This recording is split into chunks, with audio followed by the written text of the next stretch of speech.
Bueno, ahora vamos a repasar lo que es la resonancia serie. Nosotros sabemos que si tenemos un circuito alimentado con una fuente alterna que me provee una tensión U que varía en el tiempo y lo conectamos a una resistencia, a una bobina y a un capacitor, la corriente que va a circular va a ser inversamente proporcional a la impedancia que resulte de la combinación de estos tres elementos. Sabemos que estos tres elementos los podemos representar de la siguiente forma, como una sola impedancia Z que tiene un ángulo φ determinado por el plano complejo. Nosotros sabemos que graficando la impedancia en el plano complejo tenemos un eje imaginario, un eje real, tenemos un determinado valor de resistencia R en ohms, un valor XL, que es la reactancia inductiva también en ohms, y un valor XC de reactancia capacitiva que se dibuja hacia abajo. También se mide en ohms. Cuando nosotros componemos la impedancia Z, nos queda acá XL menos XC, y encontramos la impedancia Z con su ángulo respectivo. Esto se cumple para un determinado valor de resistencia e impedancia. Si nosotros variamos XL y XC, el valor de la impedancia va a ir variando. Esto nos puede ayudar a determinar que el valor efectivo de la corriente va a ser igual al valor efectivo de la tensión dividido la impedancia. Es decir, si nosotros modificamos los valores de XL y XC, en definitiva, modificamos el módulo de Z. Al modificar el módulo de Z, si nosotros lo disminuimos, se va a producir un aumento de corriente. Y esto es lo que va a suceder en la resonancia. La resonancia va a ser un estado particular en el cual la reactancia inductiva y capacitiva se igualen, por lo cual la impedancia resultante va a tener un ángulo de 0 grados y va a cumplir su valor mínimo, porque en este punto la impedancia Z va a ser solo igual a R. Ahí vamos a entrar con mayor detalle. ¿Qué sucede en un sistema? En un sistema inicial con una carga Z y una determinada tensión U, sabemos que va a circular una corriente I. En función de esta corriente I, vamos a poder dimensionar los conductores y poder establecer cuáles son las protecciones necesarias para este sistema. Si ya dimensionado el cable y las protecciones, nosotros disminuimos la impedancia, al dispararse la corriente lo que va a suceder es que van a actuar las protecciones o en el peor de los casos se van a romper las instalaciones. Por lo tanto, el que el circuito entre en resonancia no sería ventajoso. Vamos a ver cómo varía la impedancia, la reactancia inductiva y la reactancia capacitiva en función de la frecuencia. Nosotros sabemos que la reactancia inductiva es igual a W por L y que la reactancia capacitiva es 1 sobre WC. A su vez, sabemos que la velocidad angular es igual a 2pi, que es el perímetro de una circunferencia, dividido el tiempo que tarda en dar esa circunferencia, que es el tiempo t. Y que t, 1 sobre t, es igual a la frecuencia, porque son inversas, por lo tanto nos queda que la velocidad angular es 2pi por f. Reemplazando acá nos queda que la reactancia inductiva es 2pi por f por L y la reactancia capacitiva 1 sobre 2pi por f por C. Esto muestra que al disminuir la frecuencia, la reactancia inductiva va a disminuir. Y si, en el mismo caso, ¿no?, se disminuye la frecuencia del sistema, la reactancia capacitiva aumenta. Esta variación de frecuencia se puede producir por diferentes motivos, por filtraciones que se metan a la tensión o distorsiones que provocan en la onda los distintos artefactos que estén conectados. No es algo que uno esté generando en forma voluntaria. Vamos a representar estas dos expresiones gráficamente.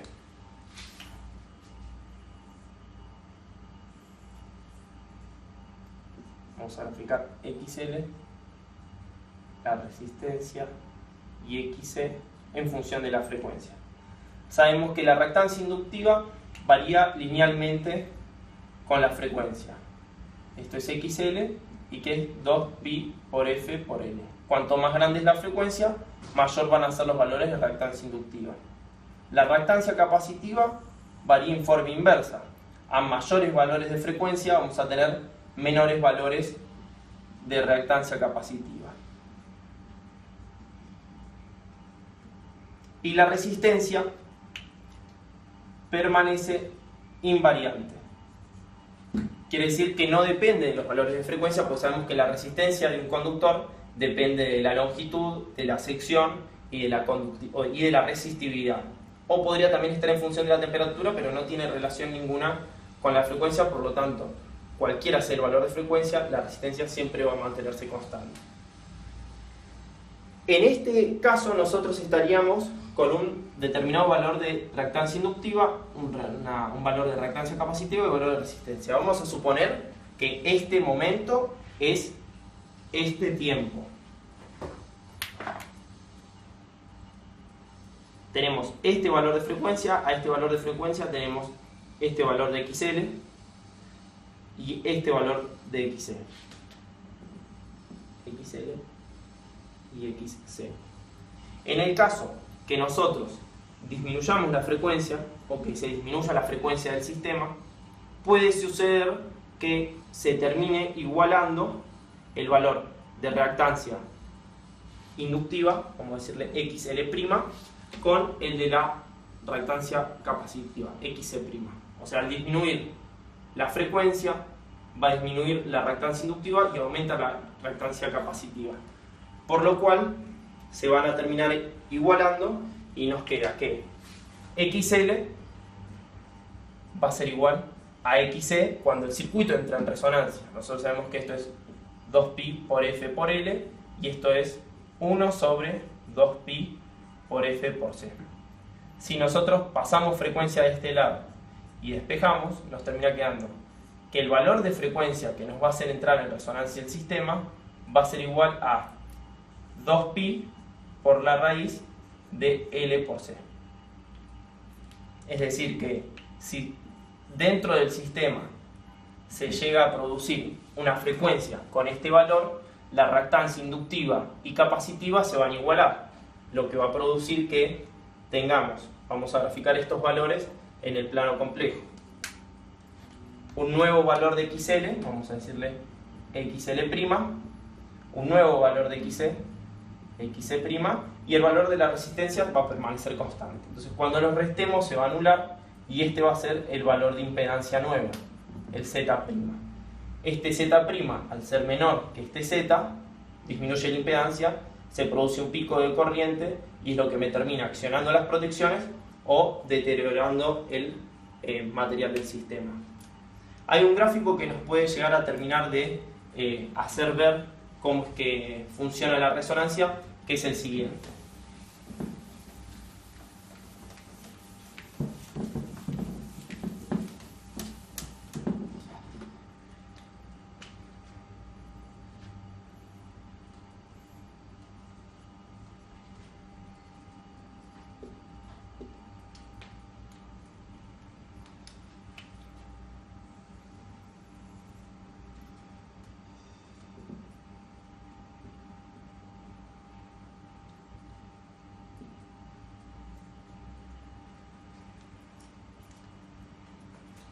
Sabemos que la impedancia es igual a la raíz cuadrada de R al cuadrado más XL menos XC al cuadrado.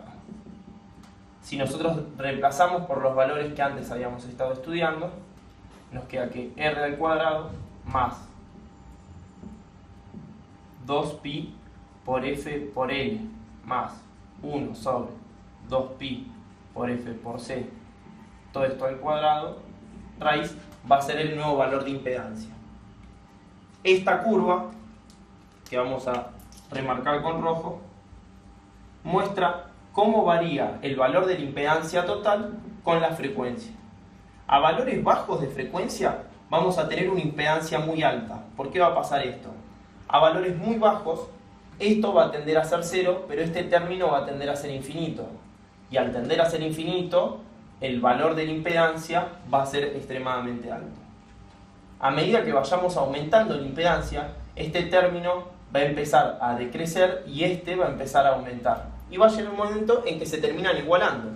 Y al igualarse XL con XC, se cancelan y nos queda que la impedancia va a ser igual a la raíz de R cuadrado. Es decir, que cuando el circuito entra en resonancia, con frecuencia de resonancia, la impedancia es igual a la raíz cuadrada de R, por lo tanto va a ser igual a R. Y va a ser el mínimo que nosotros obtengamos de impedancia, donde se va a producir un pico de corriente. Y en el caso que la frecuencia siga aumentando, la componente inductiva va a seguir creciendo y la parte capacitiva va a seguir disminuyendo y el valor de impedancia va a volver a aumentar. Por lo tanto, podemos decir que en este sector la impedancia es predominantemente capacitiva y en este sector es predominantemente inductiva. Ahora, si sabemos que la impedancia tiene esta forma, conociendo que el valor de la corriente eficaz es la tensión eficaz dividido la impedancia, a valores altos de impedancia la corriente va a ser baja y a valores bajos de impedancia la corriente va a ser alta. Quiere decir que cuando la impedancia sea mínima vamos a tener un pico de corriente. Esta vendría a ser la corriente máxima que vamos a tener cuando la impedancia tome el valor mínimo.